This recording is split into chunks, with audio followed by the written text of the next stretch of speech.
Hello and welcome to the Racing Gambit presented by USAWager.com on the Sports 2.0 network. We're going to go through all the racing action this weekend at Keeneland, and we're going to have a look back at some Kentucky Derby prep action from last weekend. But as always, I won't be doing it alone. Ace, how are you doing? I'm doing well. I'm more confused about the Derby than ever and who I'm picking, but that's the exciting part of this whole thing. Yeah, we'll start by looking back at last weekend, because I feel like last weekend was one of them weekends where everything was just blown open. Like, none of the results really the Bluegrass with Zandon, you could probably saw that happening, and the Wood Memorial with Mo Donegal. I thought Mo Donegal was the pick of the whole weekend last weekend. I thought it was a nailed on selection. I was amazed at how big he was. But I guess the main was the Santa Anita Derby, where Taiba just as threw the cat amongst the pigeons, as I would say. I was in shock. Our Forbidden Kingdom futures, you can burn him. He's out of the Derby. Messier, who was supposed to be the Baffert of all Bafferts, looked not great against the other yacht team. Everyone jokes always, it's the other Baffert that's going to get you.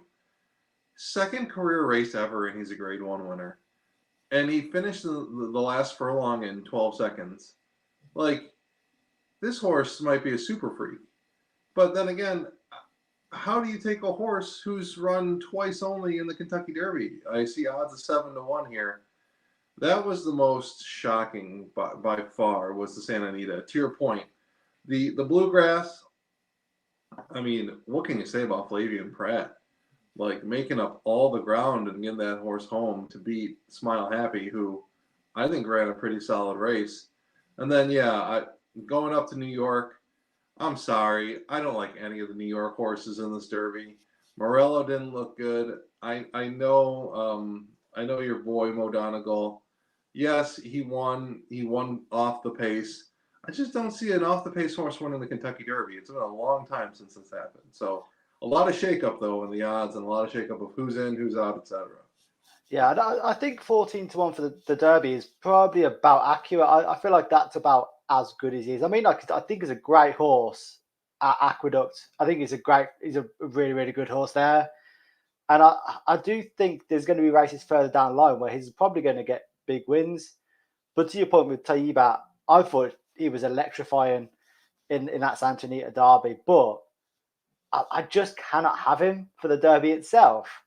Purely off the fact that he didn't race as a 2-year-old. And I mean, we're talking like elite horses that have come through to win the Derby without racing as a 2-year-old. I mean, Justify was the most recent, but before that, you have to go back to Apollo in 1882. So, like, that is the kind of history where you're knocking about with that. And I think Taiba at 7-1 is, I mean, I would not even be looking at that, no matter how good he was last week. Yeah, it's like, how many times can you run like that big? I mean, I'm sure he's super talented. Even though it says Tim Yakteen is the trainer, we all know it's the Baffert juice that's got this horse running. I don't trust Mike Smith. I'm sorry. If Mike Smith's still going to be on him, I'm going to go look elsewhere. But man, if that horse runs away with it, I'm not going to be shocked, but I'm also not going to be putting him on top. No, I mean, because we're at the point now where we've only got literally one more prep race left, which we will talk about in a minute. So pretty much the top 20 as it is now is the 20 that will be going, I guess, unless something pretty drastic happens in the Lexington. But I guess you look at like Epicenter has done nothing wrong at all, as he sits top of the leaderboard. I think that is if he was to win the Derby, you'd be thinking, that makes a whole lot of sense. But you've also got horses in there with like 100 plus points. Like, I'm like thinking of Cyberknife, where that win just come out of nowhere. Obviously, Tiz the Bomb's in there. We're not completely sure Tiz the Bomb's even going to go to Churchill Downs. And then you obviously got the Japanese rider with Crown Pride, who obviously won the UAE Derby. But I think I think it's a really, really open race this year, because they all seem to be beating each other, don't they? Yeah, it seems like I think it's wide open in the case of, like, listen, do I think Epicenter is the best horse? Yes. Why do I think that? Because he's beaten half the other Derby contenders who came back to run really well, right? But at the same time, it all depends on the post. It all depends on the break. It all depends on who's going to the lead, how fast that lead's going to be going, right? There's so many things to look into with this race that it's hard to pick anyone until you see the actual post positions, and then from there, like, figure out what happens, right? We always tend to look at past performances and wins. Let's not forget the winner, the horse that crossed first, did not win their prep race to come in here. They took third. They took second. They were a second and third type of horse. Does that bode well for a simplification? Does that bode well for some other horses like a Smile Happy who are just taking seconds and thirds and they're going to run their biggest race at 1.25 miles? We shall see. But to your point about Epicenter, he's done nothing wrong, and he's won at a distance close to 1.25 miles. So realistically, I think that's the pick. I've got a few futures on him, but nothing to write home about. And hopefully he gets it done, but we'll see. Well, to your point about the horses that finished second in preps, that leads me into Messier, really, because I think Messier was obviously a little bit disappointing last weekend, but it's hard to forget what he was doing before that. And obviously, you mentioned Medina Spirit. He was second in the exact same race last year, and that race has a better record of, or almost as good a record as getting winners that have not won than actually have won the race. No. So I think you might be looking a bit further down there, but I think I'm back to the drawing board now after Forbidden Kingdom and obviously Secret Oath, and Jack Christopher's not going either, is he? So sort of back up in the air now. No, I'm with you. The only future I've got is Epicenter, and I think I sprinkled some on Smile Happy, just because you take second to Epicenter. You seem like you got all the promise in the world. Like, I think those two are the plays, but we'll see when it comes showtime. I think Smile Happy is another one that kind of falls into that bracket as well, because obviously he has won at Churchill Downs as well, which also would kind of look good. I think a good draw, and I think I'd be more than tempted to have a go on Smile Happy. Yeah, no, I'm with you. We got a big better over here, Mattress Mac, who owns a part of this horse, who likes to bet millions on it. So if you like Smile Happy at 16-1, take it, because he ain't going to be 16-1 Derby Day. I'll tell you that much. Okay, then we'll get straight into some action this weekend now with the Lexington Stakes, which is the 48th and final prep race for the Derby. It's a grade 3 over 1 1/16 miles at Keeneland. It's worth 20 Kentucky Derby points, but I guess it's not going to have a massive bearing on the leaderboard. Maybe towards the bottom end of it, I guess. But out of this field, because I feel like this is a pretty open field where you can make cases for a fair few of them, could you see any of them kind of forcing their way into the lineup for the opening Triple Crown race? I only see, I see 3 horses that can get into the Derby with a first place finish. But this is literally it's 2 a.m. at a bar, and it's closing time, and you're either saddling up or you're going home by yourself. That's what this race is, right? There's not a ton of points to get into the Derby, and I look at this, and this is the thing that hurts the most, and I think you would agree here. D-Wayne Lucas seems super desperate to get a horse into this Derby, and that's with Ethereal Road, who they're running him back from a week ago in the Bluegrass. Now, I know he didn't do much running in the Bluegrass, but didn't you have Secret Oath primed for the Arkansas Derby, and you kept your junk jock on him taking third when any normal jock, any good jock would have taken second, and then you would have got a horse in the Derby? I think Ethereal Road is a 100% pass in this race. I would not spend a penny on him running a week back. Like, no thank you. The horse I do like is In Due Time. I do. Like, he took second to Simplification. Like, Paco's going to go to the lead and push the pace. I really do think, that's the play. The only other one I can see is going to be another short price, and it's Tawny Port. I remember taking him a few weeks ago. But other than that, like, I'm not sure. I'm not sure if I like anyone. And that Tawny Port's coming out that Tapeta over at Turfway. I don't know. This is going to be tough. I know. I'm completely with you on Ethereal Road because we've spoken about him a few times. We've previewed a couple of races. And I've always kind of tipped him up because I feel like there's a good horse there. But I guess now we kind of look at his grade 2s, grade 3s. That's probably about it. That's his level. Obviously, This is a grade 3, but the fact that he won the Bluegrass last weekend, I don't want any of it. If he would have bypassed the Bluegrass and come straight here, obviously he wouldn't have done it because the points aren't there. Right. But I would have been more inclined to take a chance in him then. And I mean, he didn't pick up any points anywhere last weekend, so he could. Hindsight, he could have done that. He could have just come straight here, went all out to get the win, get the 20 points, and you're in, aren't you then? Because he's one of the ones that need to win to get in.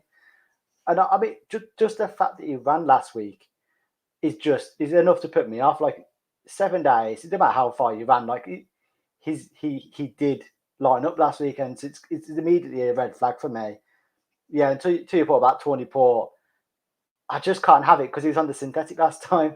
It just makes no sense. I think it's a really weird race. Like in due time, we'll probably got a favourite because he was second in the Fountain of Youth. But I think all the kind of crap that went on that bend to get him into that position, he's not going to have it against. It's kind of hard to judge how good he actually is. So I've landed on probably the most inconsistent horse in this field because I've really struggled with it, and that's Call Me Midnight because his form figures are 6-1-7-1, so recent to least recent. But every time he has a bad run, he has a good one. So he was sixth in the Louisiana Derby where he just didn't get out. I mean, he might as well have stayed in the stall. That's how slow he was out of it.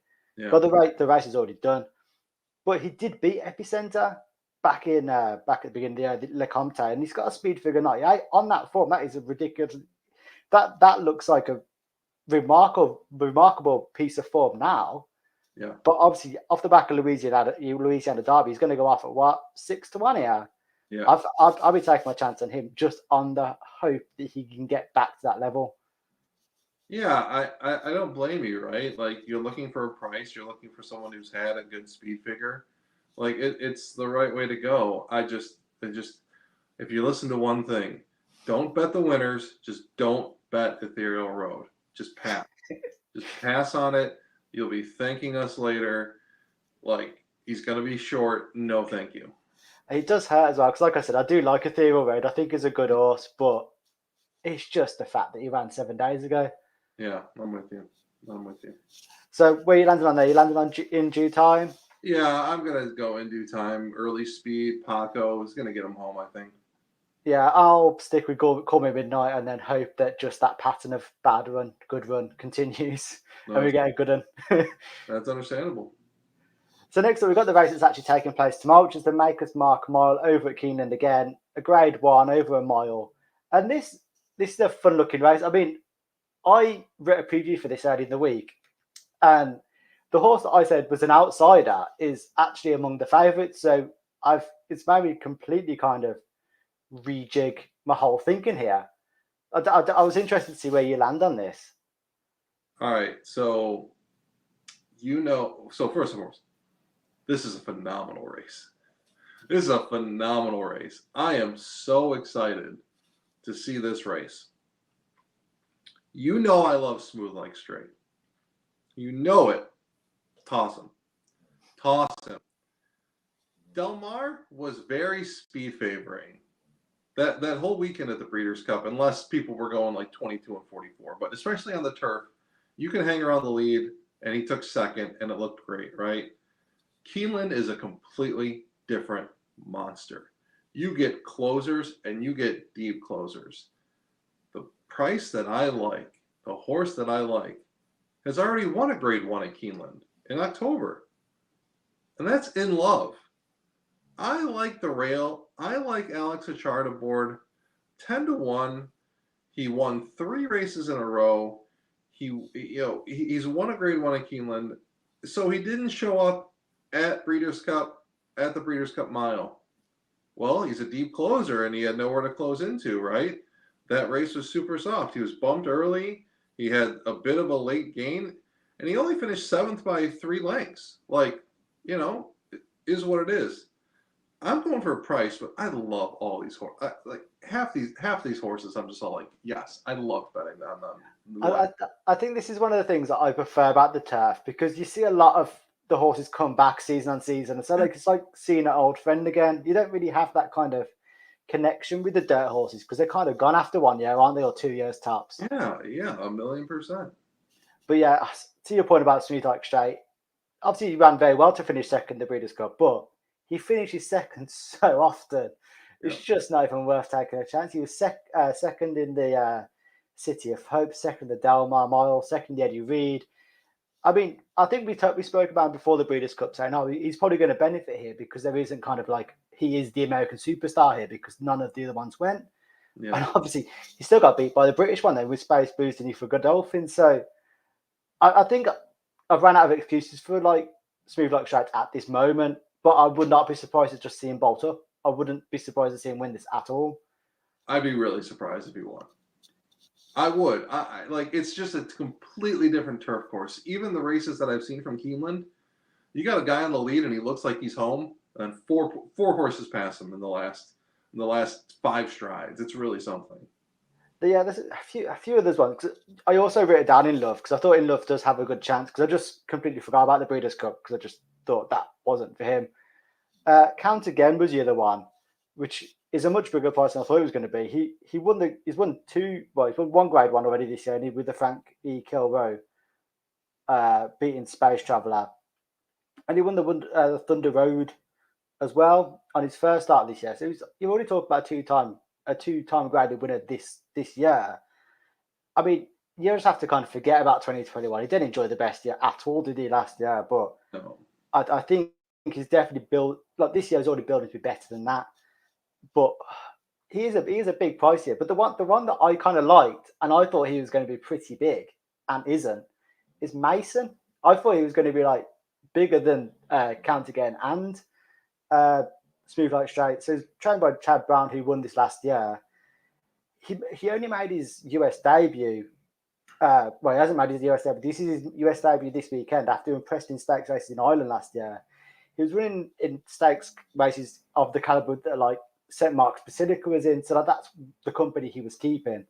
And he also finished 10th in a graded race, which St. Mark's Basilica finished third in. The only concern for me is this is his first start since August, where he was second in the Ruby Stakes over a mile.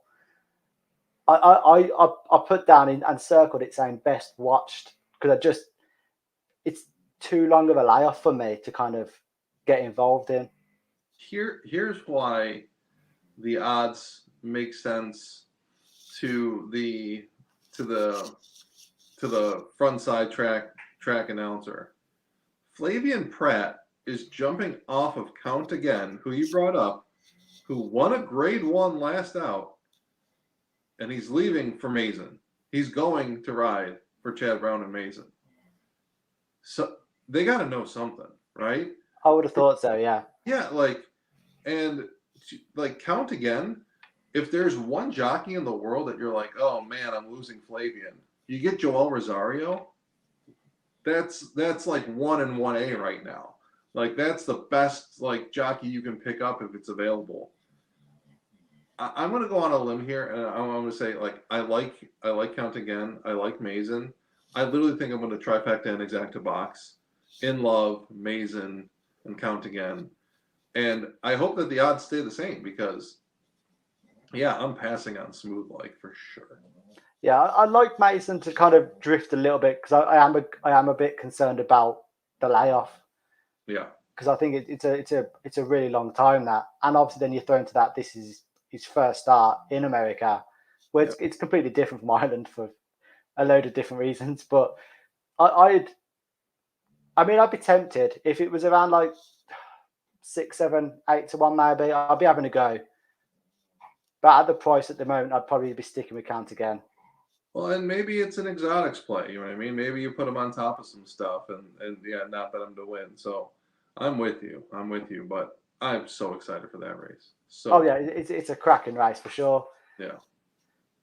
So last race we're going to look at today then is the Jenny Wiley Stakes, which I think is a really, really good. It's a really fun race this at Keeneland. It's a Grade 1, for over 1 and 1/16 miles for the fillies and mares for age 4 and over. Chad Brown has a pretty special record in this. He's won 3 out of the 4, and he has 2 very, very good chances, I would suggest, in Shantizara and Regal Glory. Are you going to be sticking with one of the Brown 2 this weekend, or going elsewhere? You know me. You know I love Regal Glory, right? They're racing. I'm in. I think the only thing, like, the thing that always scares me, and it always happens toward the end of a card when I'm alive to a pick 3 and pick 4, is I'm really worried about, like, someone just jumping up and running the race of their life against me, right? But, like, how do you go against Regal Glory's form? It's hard to, right? First, second, first, right? Even Shantizara, like, how do you hate against Flavian and Chad? I'm always worried, and so I'm just going to call it out. They haven't had the best recent form. Scarabia. I always get late Peru'd. I don't know what it is, but it always happens to me. And I just, like, Jack Sisterson, late Peru, they've got decent turf speed. They went to the lead last time. I'm not saying, and I know I just said speed didn't hold up. I know I did. I know I said that. But watch, like, everyone falls asleep on the wheel, and they all think they're going to have that one big run, and it never comes. I'm going with Regal Glory, though, and it's hard for me to pass on this, but even at that short price, I think Jose Ortiz gets him home. Yeah, I'm going to take one, actually, because I'm a really big fan of Shantizara. I really liked her for the Breeders' Cup filly and mare. Then obviously she was scratched, wasn't she? And that was a race that Regal Glory went on to win. She's a 3-time stakes winner, including, which I thought was the standout piece of form in this, the Group 1 QE2 Challenge Cup at Keeneland last year over 1 and 1/8. She's also, I think she's just very versatile. She's won over 1 and 3/8 as well. And obviously Brown has already won this with an Irish bred with sister Charlie in 2018. I just think Shantizara is going to have a pretty big year this year, and I think she's going to win a load of big races. Yeah, starting with this. Yeah, and I think the big thing is, like, just the layoff in general for Shantizara, right? Like, hasn't raced since Keeneland last year in the fall meet. But I mean, absolutely dominated that field. Winning by 5 lengths on the turf is ridiculous. That's like, okay, you're a super horse, like, and in a grade 1, no less. I kind of do like. I mean, Regal Glory won on my birthday.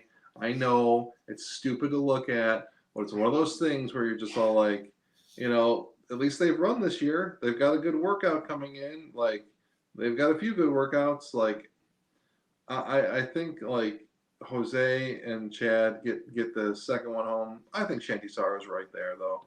I'd just like to see one more race under her. But yeah, I think when it comes to that, because I'm always a bit kind of iffy when it comes to kind of the length that they've been away. I always think the best kind of marker that I use is the market. So I think the market then suggests that Shantizara is more than ready for this kind of test. Yeah. And it's the thing that puts me off about Regal Glory as well, because I was tossing between the two, because I think it's one of the two that are going to win it. The fact that Regal Glory hasn't won at Keeneland was a bit of a concern to me. She has finished twice, second twice, but she was 6th in that QE2 Challenge Cup. Obviously not the one that Shantizara won, the one before that I think it was. And I just couldn't get around that little kind of line. Yeah, no, I hear you. And it's really interesting. What I like about this horse is they're versatile. They've won on the lead. They've won coming from deep closing. They've come from stalking. Like, I feel like this horse just gets it done. And I'm just not sure, like, if Flavian is going to get that trip where he's just sitting off the early speed and just no one else is coming behind him. Like, I think Shantizara hits the front, and then I think there's a wave coming. Yeah. No, to be fair, there was another one that I'd not noted down. It was Wiley. And to be fair, she's a lot shorter in the market than I thought she was going to be. But I thought she was a decent outside chance here. She was quite disappointing on her North American Derby, which when she was 4th in the EP Taylor.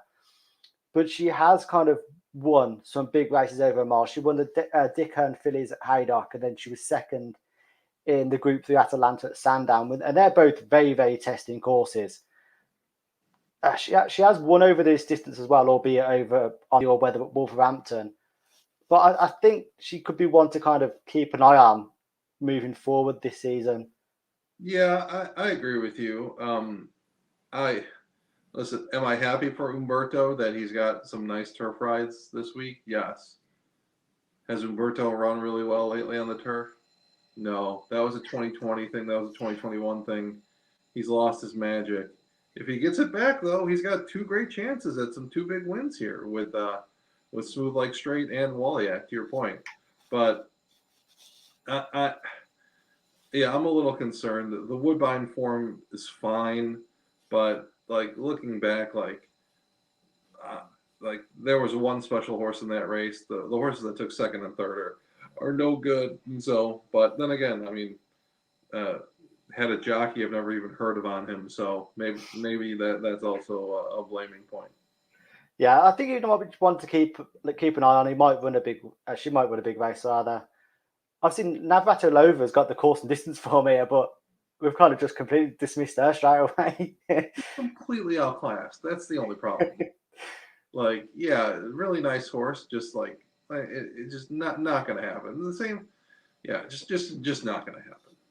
No. So where you landed on that then? Regal Glory?